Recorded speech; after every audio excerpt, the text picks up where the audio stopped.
So when I was a kid, there was, on the radio all the time, this song. I couldn't escape it. It played everywhere. It was like what I'd imagine living through the bubonic plague was, where just that horrible, um, just the overcast of death just around. You're trying to live your life. You're trying to just get through it. And there's corpses in the street. There's blood and bile and vomit and shit in the gutter, and you can't ignore it or avoid it. That's what it was like living in the early 2000s, because there was a song called Drops of Jupiter on the fucking radio all the time. You were just trying to mind your own business and live your life, and hear like a Britney Spears song or fucking Smash Mouth's All Star. You were trying to just mind your own. You were trying to listen to The Prodigy or No Doubt or something and mind your own fucking business. But you couldn't, because Drops of Jupiter would eventually play. And it would just fucking. It was like if Enron was a song, it would just suck the joy and humanity and like the blood out of any moment. Even as a little kid, you were like, this is fucking just corporate, dickless garbage. It is the worst fucking song ever. And then, fast forward years later, when I was in, I guess I would have been like my early teens. This happened again. A second plane had hit the towers, because you couldn't live your life, you couldn't mind your own business, you couldn't get through the day without hearing fucking Hey Soul Sister. It was everywhere. The lyrics made no fucking sense, just like Drops of Jupiter. They were both sophomoric, stupid, and pretentious at the same fucking time, somehow. I mean, it was like a nautical star chest tattoo, but inside of your ears. You were being raped in the ear by a guy by a man in his 30s who hits on the Hot Topic cashier. That's what it felt like. That guy's dick was inside of your ear. That's what Hey Soul Sister sounded like.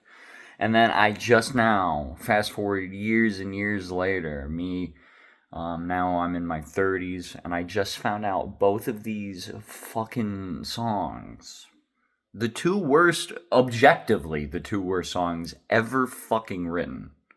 Not ever recorded, ever written, ever put to paper. I mean, there's somewhere a 12-year-old girl out there wrote like a song about being broken up with, and then, it got under her bed or something, and then she found it years later, cringed, and threw that in the trash. That song's a million times fucking better than either of the ones I'm talking about.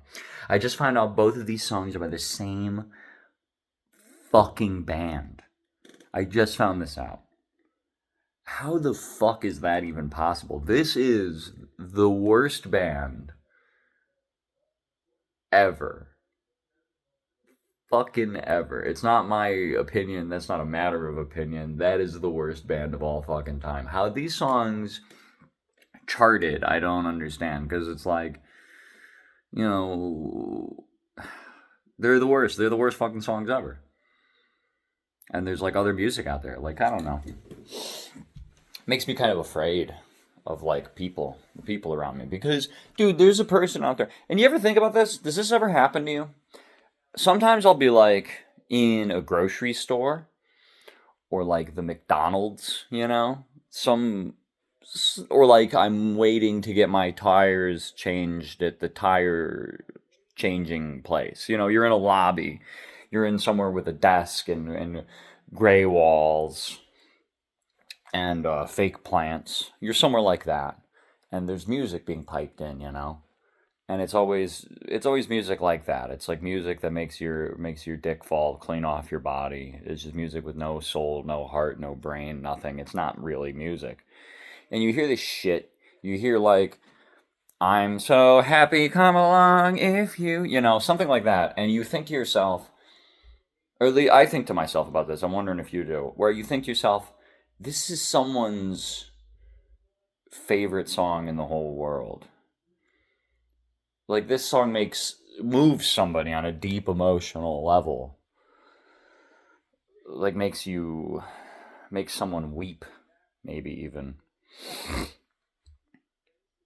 There's a guy out there like that, you know what I mean? And that guy, you share the road with him in traffic. And it's terrifying to me. I don't know. Because, I mean, that guy exists, you know what I mean? If the internet's taught you anything, is that, like, every guy you can conceive of exists. Every hypothetical dude is a real dude somewhere. But, I mean, these songs are, like, titanically popular. They're on the fucking radio, even. How many people have to enjoy or buy a fucking record before it's on the radio? You know what I mean? Like, it's a lot. It's a fucked up amount of people. And that scares me. Like, there are people who go to Train concerts. There are people who listen to Train. It's someone's favorite fucking band, even though it is the worst band ever. That freaks me out. Stay safe out there.